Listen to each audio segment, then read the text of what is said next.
ഗ്രീഷ്മയെ കൊണ്ടുപോയതിന്റെ ദൃശ്യങ്ങളാണ് പ്രേക്ഷകർ ഇപ്പോൾ കാണുന്നത്.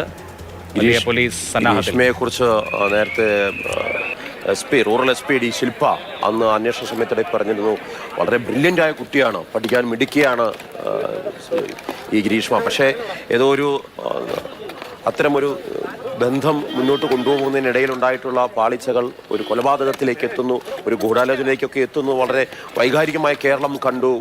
രണ്ട് സുഹൃത്തുക്കൾ തമ്മിലുള്ള ഒരു അകലിച്ച ഒരു മരണത്തിലേക്ക് എത്തുന്ന കാഴ്ചയാണ്. അതിൽ പോലീസും പ്രോസിക്യൂഷനും ഒക്കെ കൃത്യമായ തെളിവുകളോടുകൂടി അതിൻ്റെ പിന്നാലെ പോവുകയും ഇപ്പോൾ പ്രതി കുറ്റക്കാരിയാണെന്ന് കാണുകയും ചെയ്തിരിക്കുന്നു. അമൽ നെയ്യാറ്റിൻകര കോടതിയിൽ ചേരുന്നുണ്ട്. അമല്, ഇന്നത്തെ ദിവസം നമ്മൾ എടുക്കുകയാണെങ്കിൽ നമുക്കറിയാം, വളരെ ആത്മവിശ്വാസത്തോടു കൂടി തന്നെയായിരുന്നു ആദ്യഘട്ടത്തിലൊക്കെ ഗ്രീഷ്മ പോലീസിൻ്റെ ചോദ്യങ്ങളോട് പ്രതികരിച്ചിരുന്നെങ്കിൽ ഒടുവിൽ കുറ്റസമ്മതം നടത്തുന്നു. എങ്കിലും പ്രോസിക്യൂഷന് മുമ്പിൽ വലിയ വെല്ലുവിളികളുണ്ടായിരുന്നു, കൃത്യമായ തെളിവുകൾ സംഘടിപ്പിക്കുന്നതിലും അതോടൊപ്പം തന്നെ ശാസ്ത്രീയമായി തെളിവുകൾ മുന്നോട്ട് വെക്കുന്നതിലുമെല്ലാം. അതെല്ലാം വളരെ കൃത്യമായി നടപ്പാക്കിയതിന് ശേഷമുള്ള ഒരു കുറ്റപത്രം സമർപ്പിക്കുകയും ആ കുറ്റപത്രത്തിൻ്റെ അടിസ്ഥാനത്തിലുള്ള ശിക്ഷ അവർക്ക് ലഭിക്കുകയും ചെയ്തിരിക്കുന്നു. എങ്ങനെ നമുക്ക് ഈ കേസിൻ്റെ ഒരു നാൾ വഴിയെ വിലയിരുത്താൻ സാധിക്കും? അമൽ, ആദ്യം മുതൽ തന്നെ ഈ കേസുമായി ബന്ധപ്പെട്ട് റിപ്പോർട്ട് ചെയ്തിരുന്ന ആളെന്ന നിലയിൽ.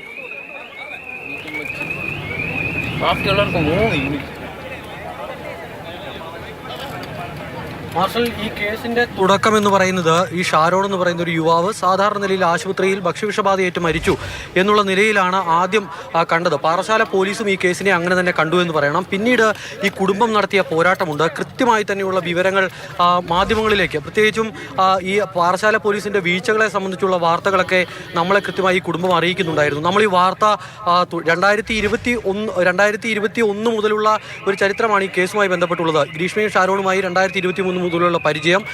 അതിനുശേഷം പിന്നീട് ആ ബന്ധം അങ്ങ് അഗാധമായി മുന്നോട്ട് പോകുന്നു. പിന്നീട് ഈ 2022 ഒരു സൈനികനുമായൊരു വിവാഹ നിശ്ചയം ഉണ്ടാവുകയാണ് ഗ്രീഷ്മയ്ക്ക്.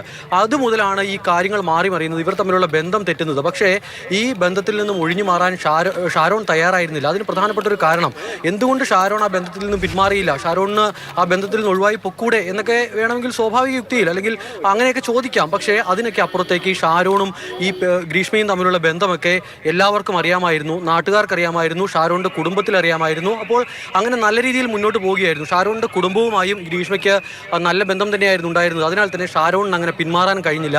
ഷാരോൺ ഈ പെൺകുട്ടിയുമായുള്ള ബന്ധം എങ്ങനെയെങ്കിലും മുന്നോട്ട് കൊണ്ടുപോകണം എന്നുള്ള താല്പര്യത്തിലായിരുന്നു. അതിനുശേഷം ഷാരോണിനെ എങ്ങനെയെങ്കിലും വകവരുത്തുക എന്നൊരു ആലോചനയിലേക്ക് ഗ്രീഷ്മ പോകുന്നു. 2022 8-ാം മാസം 22-ാം തീയതിയാണ് ജ്യൂസ് ചലഞ്ച്. അതാണ് ഈ കേസുമായി ബന്ധപ്പെട്ട് ഏറ്റവും നിർണായകമായി മാറുന്നത്. ഒരേ ജ്യൂസ് കുപ്പിയിൽ, ഒരേ ബ്രാൻഡ് ജ്യൂസ് കുപ്പിയിൽ 2 കളർ, അതെങ്ങനെ വന്നു എന്നൊരു സംശയമുണ്ടായി. അതിൽ കടുത്ത നിറത്തിലുള്ള ജ്യൂസ് ഷാരോണിന് കുടിക്കാൻ നൽകി, ഇളം നിറത്തിലുള്ള ജ്യൂസ് ഗ്രീഷ്മ കുടിക്കുന്നു.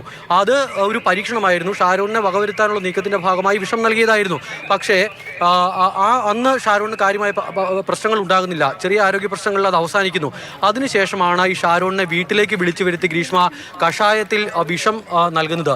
ആ വിഷം കൊടുക്കാനായി ഈ ഷാരോണിനെ വിളിച്ചു വരുത്തുമ്പോൾ ഷാരോണിനൊപ്പം ഷാരോണിന്റെ ഒരു സുഹൃത്തു കൂടി ഉണ്ടായിരുന്നു. അങ്ങനെ ഇവർ രണ്ടുപേരും അവിടേക്ക് എത്തുന്നു. ആ വീട്ടിൽ കുറേ നേരം സംസാരിച്ചിരിക്കുന്നു. അതിനുശേഷം ഗ്രീഷ്മ ഈ കഷായം ഷാരോണിനെ കൊണ്ട് കുടിപ്പിക്കുന്നു. താനിത് കുടിക്കുന്നുണ്ട്, കയ്പാണ്, കുടിച്ചു നോക്കൂ എന്നൊക്കെ പറഞ്ഞ് ഈ വിഷം കലർത്തിയ കഷായം ഷാരോണിന് കൂടി നൽകുകയാണ്. പുറത്തേക്ക് ഇറങ്ങിയ ഉടൻ തന്നെ ഏകദേശം 10 മിനിറ്റോളം ഷാരോൺ അവിടെ ഉണ്ടായിരുന്നു എന്നുള്ളതാണ് ഈ റിജിൻ പറയുന്നത്. പുറത്തേക്ക് ഇറങ്ങിയ ഉടൻ തന്നെ പച്ച നിറത്തിൽ എന്തോ ഷാരോൺ ഛർദ്ദിക്കുന്നത് സുഹൃത്ത് കണ്ടു. പിന്നീട് ഈ റിജിന്റെ തോളിൽ ചാരി ഇരുന്നാണ് വീട് വരെയും ഷാരോൺ എത്തിയത്. പിന്നെ അധികം സമയം ഷാരോണിന് ആദ്യം ഉള്ള ആരോഗ്യസ്ഥിതിയിൽ മുന്നോട്ട് പോകാൻ കഴിഞ്ഞിരുന്നില്ല.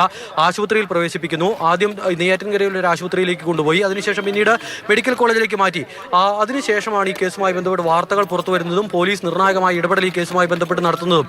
ഗ്രീഷ്മയെ ചോദ്യം ചെയ്യുന്നു. ആദ്യഘട്ടത്തിൽ അന്വേഷണത്തോട് സഹകരിക്കാനോ ഈ കുറ്റം സമ്മതിക്കാനോ ഗ്രീഷ്മ തയ്യാറായിരുന്നില്ല. പിന്നീട് 22-ാം തീയതി, അതായത് സെപ്റ്റംബർ 22-ാം തീയതി 2022 ഈ കേസിൽ ഗ്രീഷ്മയുടെയും അമ്മയുടെയും അറസ്റ്റ് പോലീസ് രേഖപ്പെടുത്തുകയാണ്. അമ്മാവിൻ്റെയും അറസ്റ്റ് എന്ന് രേഖപ്പെടുത്തി. അതിനുശേഷം പോലീസ് കുറ്റപത്രം സമർപ്പിക്കുന്നത് 2023 കൃത്യമായി തന്നെയുള്ള വാദങ്ങൾ നിരത്താൻ പ്രോസിക്യൂഷനും അന്വേഷണ സംഘത്തിനും കഴിഞ്ഞു എന്നുള്ളതാണ് ഈ കേസിൽ ഏറ്റവും നിർണായകമായി മാറുന്നത്. ഈ രണ്ടുപേരെയും, അമ്മാവിനെയും അതോടൊപ്പം തന്നെ ഗ്രീഷ്മയെയും കുറ്റക്കാരായി കണ്ടെത്തും എന്നുള്ള കാര്യത്തിൽ പ്രോസിക്യൂഷനും അന്വേഷണ ഉദ്യോഗസ്ഥർക്കും ആത്മവിശ്വാസക്കുറവൊന്നും ഉണ്ടായിരുന്നില്ല. സാധിച്ചില്ല. പക്ഷേ അമ്മയുടെ കാര്യത്തിൽ നേരത്തെ മുതൽ തന്നെ അവർ ഒരു ആത്മവിശ്വാസക്കുറവ് പ്രകടിപ്പിക്കുകയും ചെയ്തിരുന്നു. ഡിവൈഎസ്പി സുൾഫിക്കർ, ഡിവൈഎസ്പി ജോൺസൺ ഇവരാണ് ഈ തുടക്കത്തിൽ അന്വേഷണം നടത്തിയത്. അതിനുശേഷം പിന്നീട് പല ഉദ്യോഗസ്ഥരും ഈ കേസിൽ ഇങ്ങനെ വന്നുപോയി.